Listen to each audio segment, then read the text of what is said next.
Lastly, we have Kelsey Corcoran, attorney for the private respondents.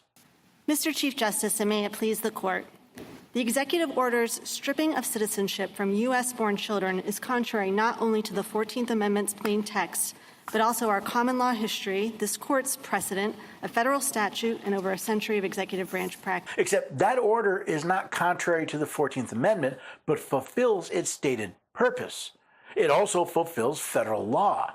Now, it may be contrary to court precedent, but the Supreme Court is not the supreme law of the land. The Constitution is. Every court to have considered the issue agrees that the order is blatantly unlawful, a determination the stay application does not challenge. I believe the judges of most, if not every court that has considered this issue were appointed by the political opponents of President Trump. Is it hard to believe that such judges would lean toward opposing the Trump agenda?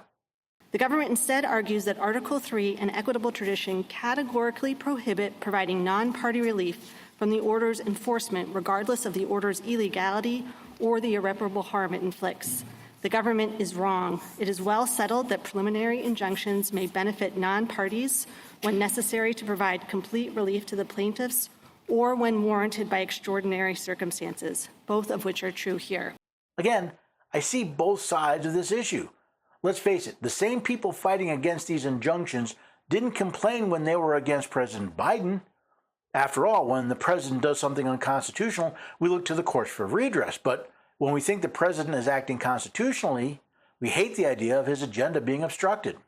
The court should reject the government's efforts to stay a preliminary injunction that maintains a status quo all three branches of government have ratified and operated under for over a century, and that prevent the catastrophic consequences that will result for the plaintiffs and our country if the government is allowed to execute an unconstitutional citizenship stripping scheme simply because legal challenges take time.